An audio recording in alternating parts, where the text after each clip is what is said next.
Hey there, I'm Radical Dreamer, and welcome to our preview of The Outcast, Episode 10. The Outcast is a podcast done by myself and two other Japanese-speaking gamers living here, in Japan. In this episode, we have only one thing to talk about, the Tokyo Game Show. For our TGS Mega Show, we're joined by freelance journalists Kat Bailey and Dan Fight. You may have seen their work on 1UP, Wired, GamePro, or EGM, just to name a few. But I digress. In the following preview, I've included our talk about Valkyria Chronicles 3. If you like what you hear, please download the full episode over at theoutcastpodcast.blogspot.com or click the link in the information box. Peace.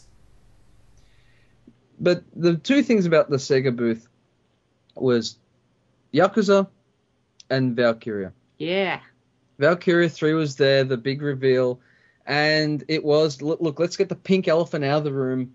It is on the PSP. Game of the show. It is on the PSP. Having said that, it will supposedly always be on the PSP if we can listen to what the director's saying. This is true, and certain realities have to be faced, because every single talkback I've seen on message boards is like, oh my god, I'm not interested, why is it still on the PSP? We've explained on this podcast before the reality of the Japanese market, and how mobile gaming is how it is. The PSP is the big thing. It makes sense in the context of the local market. I explain it this way. They can either take a gamble on the Japanese market and a gamble on the American market, because let's face it, Valkyria is not big enough to be a sure thing. Or they can go for the sure thing in the Japanese market and a gamble in the American market. They're going to take the sure thing. Yeah. So, that said, Valkyria Chronicles 3 already looks way better than Valkyria Chronicles 2 in terms of the art style. Yep. The second game was in a high school. The third game, it's Dirty Dozen, it's A-Team, whichever you want to choose. It takes a penal battalion. It already looks, I don't want to say more grown up because it still has those anime sensibilities, but at the very least, the characters seem more fun. They're more interesting. They're not all students. It takes the action back to the same time frame as the original game, so the Second European War. So you're fighting the Empire again rather than the Rebels, and that's cool. I actually like the the Gallian Civil War story. That was cool. And the way they tell the story is a lot different now.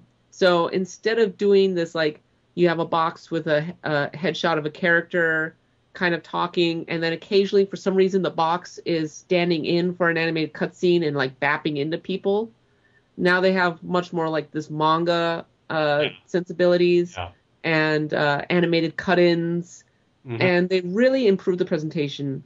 I agree. And speaking of animated cousins and improving presentation, Richard, you had problems with the second game where you said the anime was like hiccupy.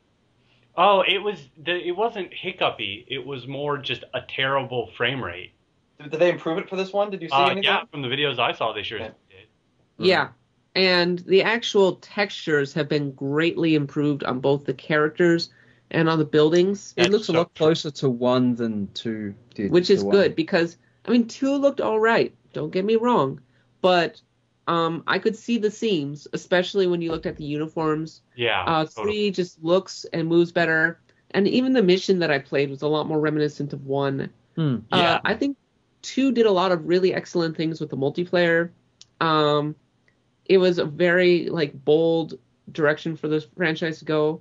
I'm curious to see what Valkyria Chronicles 3's structure is, where they take the story. I'm kind of curious to see if it gets localized. I assume it gets localized. It will. Well, then again, being the PSP, it gets deader and deader every year in the West. And it gets more and more powerful every year over here. Sony brief side note, Sony just announced last week that they have sold 15 million PSPs in Japan, making it the 8th best-selling system of all time in Japan. Yeah.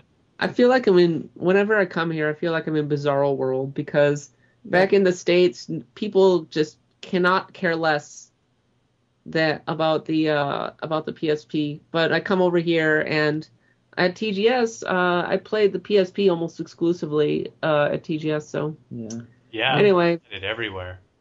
So he's hoping it's already looking like it's on track to be a better game than 2. Yeah. Like, my big thing about it is, of course, story side, and going from the stereotypical school setting back to this idea of a group of people who are all from mixed forms of life, mixed ages, and now who are all, convicted of crimes that should lead to execution is very, very interesting to me. Weren't there 80-year-old guys in number 2? Yeah.